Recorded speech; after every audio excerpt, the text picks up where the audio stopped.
Olá, pessoal. Hoje nós vamos analisar o comportamento de um gás, né, na termologia, né? Então, nós estamos aqui num laboratório virtual e temos um recipiente aqui que nós podemos abrir e fechar, né? Abrir e fechar aqui. E aqui nós podemos medir a pressão. A pressão pode ser medida no manômetro, né, que é virtual aqui. Nós vamos colocar em quilopascal. Ela pode ser medida em atmosfera ou quilopascal, né? E vamos injetar dentro desse recipiente uma quantidade de gás. Então, observe. Ó. Injetamos uma quantidade de gás. Lembrando que o que nós estamos fazendo aqui é tudo uma simulação, né? Mas uma simulação baseada nos conceitos científicos, né? Então, nós temos aqui essas bolinhas que representam um gás. Elas ficam em um movimento aleatório, chocando-se contra o recipiente. E nesse choque dá uma pressão, né? Essa pressão a gente pode medir aqui ao lado, né?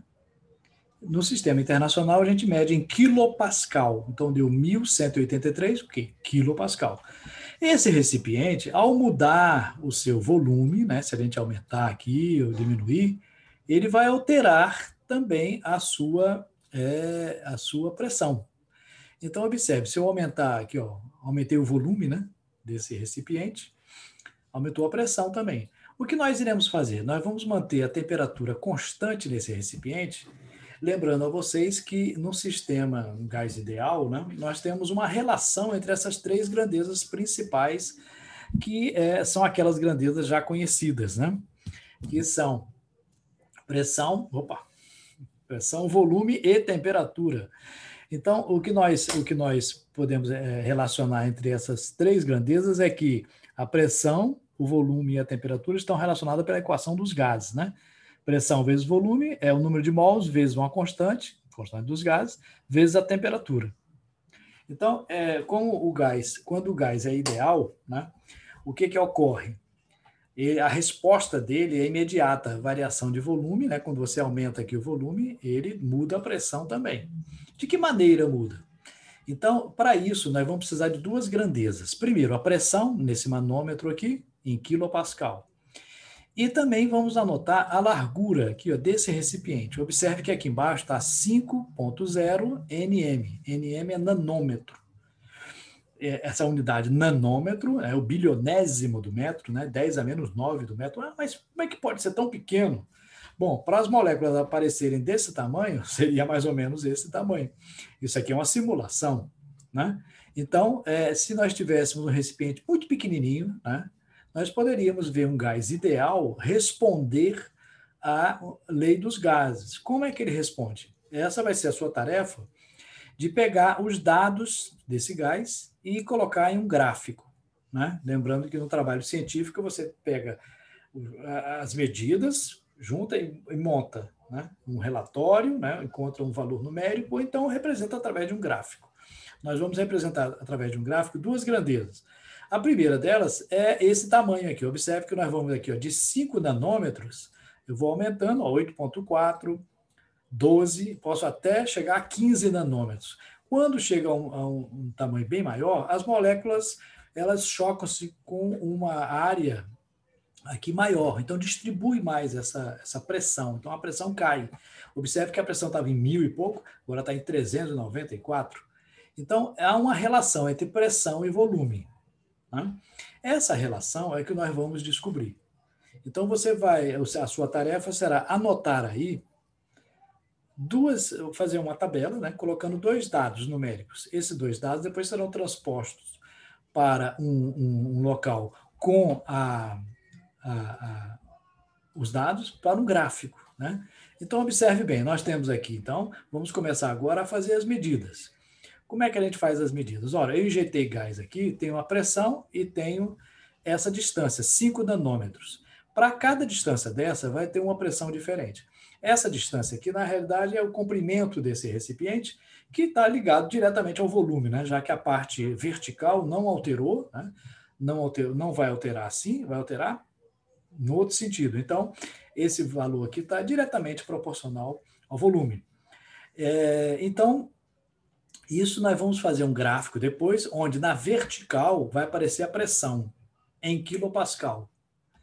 e o volume, né, a distância, digamos assim, o comprimento desse recipiente vai aparecer em nanômetros. O primeiro valor que vocês vão registrar é pressão 1.183 quilopascal, né? Lembrando que a unidade aqui vai ser quilopascal. Tem que estar no gráfico e no eixo do gráfico também. E a distância 5 nanômetros. Então anote aí. Vamos agora aumentar essa distância para 6. Cadê? 6. 6 nanômetros. Quando eu aumento aqui para 6 nanômetros, qual o valor da pressão? Olha lá, 987 quilopascal.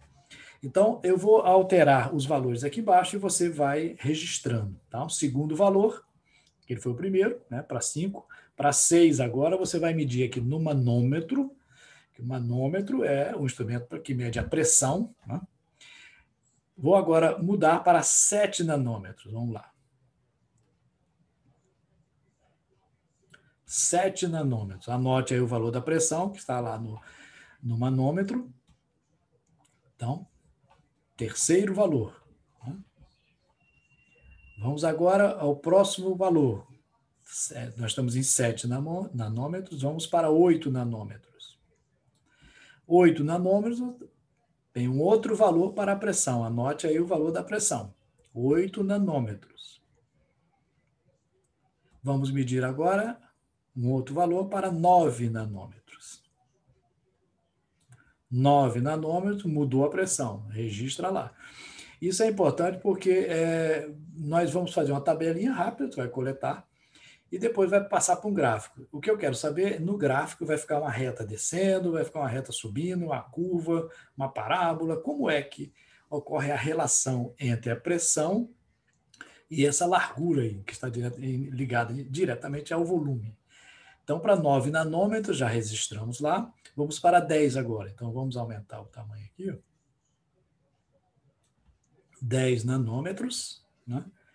Então, esse valor tem um equivalente à pressão. Então, para cada valor dessa distância do recipiente aqui, né, que na verdade é como se ele estivesse aumentando, tivesse um tubo assim, né? Estivesse aumentando o tubo em largura, digamos assim. Né? 10 nanômetros tem o valor da pressão. Vamos agora para 11. 11,0 nanômetros. Então, vai o registro lá de mais um valor. Anote aí a pressão correspondente. Vamos, qualquer coisa você volte o vídeo, né? Vamos para 12 agora. 12 nanômetros corresponde a quanto de pressão? Vai lá no manômetro e registra. 12. Vamos agora para 13. Então, aumentando aqui. 13 nanômetros, registra lá o valor da pressão. 13. Vamos ao próximo valor agora para 14, viu? 14 nanômetros. Então, registra lá o fator, o quanto deu a pressão, né? E o último valor, vamos para 15 nanômetros, registra aí o valor da pressão. Isso, pronto, terminou todas as medidas, né? Agora, somente para mostrar a vocês como é que isso ocorre, né? A gente pode, isso para essa quantidade, né, de gás. Se eu injetar mais gás, ó, vou injetar mais 50 moléculas, observe que a pressão aumentou. Né? Então, a pressão depende do número de moléculas, né, que é o N da fórmula, né? E depende da temperatura também. Eu poderia até aquecer, né? Se eu mantivesse a pressão fixa, eu poderia até aquecer. Vamos fazer aqui. Não, isso aqui não precisa medir esses valores agora, só estou fazendo uma demonstração. Então, se eu aquecer, observe aqui, ó. Vou aquecer, ó, fogo aqui embaixo, observe que a temperatura está subindo. Estava em 300 Kelvin, já está em 470. Então, aumentou a temperatura, aumentou a pressão, e o volume aqui está constante. Então, se eu aquecer mais, ó, vou aquecer mais, ó, temperatura lá, 500 kelvins, 700 kelvins. E também, observe que aumentou também a pressão. Se eu abaixar a temperatura, colocar gelo aqui, ó, a temperatura está baixando, 500, 400, está diminuindo a temperatura e a pressão caindo, à medida que a pressão vai perto do zero absoluto, a pressão vai aumentando. Então, o gás, quando é resfriado, né, diminui a pressão. Quando ele é aquecido, ó, aqueceu, aumenta a temperatura, aumenta a pressão também. Então, nós fizemos algumas medidas e você vai registrar isso aí num papel de gráfico, né? O papel de gráfico que você vai utilizar, como a gente fornece aqui um modelo, né? Cadê o modelo? E aqui o modelo. Pronto, está aqui. E vou botar aqui embaixo. Então, nesse modelo, lembre-se, ao fazer um gráfico, né, você pode fazer nesse modelo que a gente envia, ou então naquele tradicional, que é um laranja, né, papel milimetrado. Né? Agora, todos eles têm que ter essas informações, né? O seu nome da turma, o título do gráfico, onde você vai botar gráfico referente a... Né? Então, aí você tem que usar a sua ideia para criar um título que indique exatamente o que está sendo feito. Está sendo explicado, mas você vai criar palavras certas. Não esquecer o que é que se mede em X e Y, né? Lembrando que no X você vai medir a distância, aquela distância que variou de 5 até 15 nanômetros. E a unidade, né? Que foi em nanômetros, né? A medida Y é a pressão, que você vai adicionar. A pressão que é exercida pelo gás num tubo simulado. Né? E a unidade qual é? E nessa tabela você vai colocar os valores, né, de Y, né, e de X, colocando as unidades, fazendo o eixo, né, o eixo na vertical vai ficar a pressão e na horizontal a distância que foi medida. Lembrando que o gráfico tem que ocupar a maior parte do papel, né? Você tem que dimensionar para esse papel. Se você tem um papel diferente, maior, menor, você vai dimensionar para aquele tamanho. Não vale fazer um gráfico desse tamanho, um papel desse tamanho, um gráfico pequenininho. Está errado. Tem que saber dimensioná-lo, né? Então, capricha aí. Qualquer coisa, é só perguntar ao seu professor, que ele orienta também. Né? Até mais.